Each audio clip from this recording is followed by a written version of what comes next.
ఈ శ్లోకం పరమ పవిత్రం, జ్ఞాపకం పెట్టుకోండి. శంకరాచార్యుల వారు జాతియందు కృపచేత మనకిచ్చారు.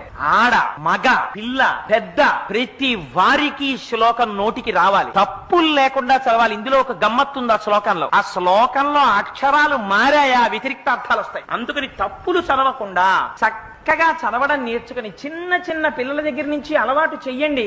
స్నానం చెయ్యగానే ఒక్కసారి అమ్మవారి దగ్గరికి వెళ్ళి ఆ కట్టుకున్న తువ్వాలతోటో అందులో బాలవ భక్తికి అమ్మవారు పొంగిపోతుంది. కూర్చుని అమ్మా చరజ్యోత్స్నా సుక్తాం శశియుత జటాజూటమకుటాం వరత్రా సత్రాన స్ఫటిక ఘుటికా పుస్తకరాం సకృన్నత్వా నత్వా కథమివ సతాం సన్నిదదతే మధుక్షీరద్రాక్షా మధురి మధురీణా ఫణితయః అని రోజు అది చదవడం నేర్పండి. మీరు 1,000,000 రూపాయలు ఇచ్చినప్పుడు మీ మనవణ్ణి రక్షించుకున్న కన్నా ఈ ఒక్క శ్లోకాన్ని మీ మనవడికి మీరు నేర్పారా, వాడి జీవితాన్ని అంతటిని మీరు రక్షిస్తారు. ఏదో ఒకనాడు వాడలా చెప్పగా చెప్పగా చెప్పగా చెప్పగా వాడి మనస్సు నిలబడుతుంది. ఆనాడు అమ్మ కృప వాడి ఎందు ప్రసరిస్తుంది. అమ్మ అనుగ్రహం కలిగిందా వాడు ఏ స్థితికైనా వెళ్ళొచ్చు. అందుకని ప్రతి వాళ్ళు మాకెందుకండి, మేము పెద్దవాళ్ళం అయిపోయాయి కదా, మాకెందుకు శ్లోకాలు అనుకోకండి. జ్ఞానము కావాలి కదా,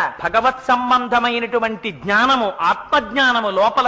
మన దేశంలో శిల్పశాస్త్రం అంటే ఏ దేశం ఇంకా ఇంజనీరింగ్ టెక్నాలజీలో కన్ను విప్పడం చేత కాని రోజుల్లో నా దేశం ఆకారైనటువంటి దేవాలయాలు సంగీత పరికరాలు తీసుకురాలేదు, స్తంభాలు చెక్కారు. ఇప్పటికి రామప్ప దేవాలయంలో స్తంభాన్ని ముట్టుకుంటే సరిగమ పదని పలుకుతాయి, మృదంగాలు పలుకుతాయి, వీణానాదం పలుకుతుంది చేశారు.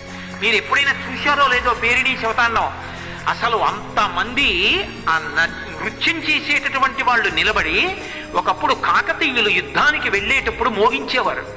ఆ మృదంగాలు వాయిస్తూ ఆ నృత్యం చేస్తూ ఉంటే వాళ్ళందరూ ఆ తాండవం చేస్తూ ఉంటే మంచాన పడి ఉన్నవాడు కూడా లేచి కత్తి పట్టుకుని యుద్ధానికి బయలుదేరుతాడు.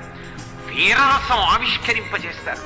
ఒకప్పుడు కాకతీయులు యుద్ధానికి బయలుదేరేటప్పుడు పేరిణీ శివతాండవం చేయించి సైన్యాన్ని పంపించేవారు. అటువంటి పేరిణీ శివతాండవ ప్రక్రియని విపరీతమైనటువంటి పరిశోధన చేసి మళ్ళీ ఆంధ్రదేశానికి అందించాడు మహానుభావుడు. వాళ్ళందరూ తెలుగు జాతి రత్నాలు, ప్రాతస్మరణీయులు.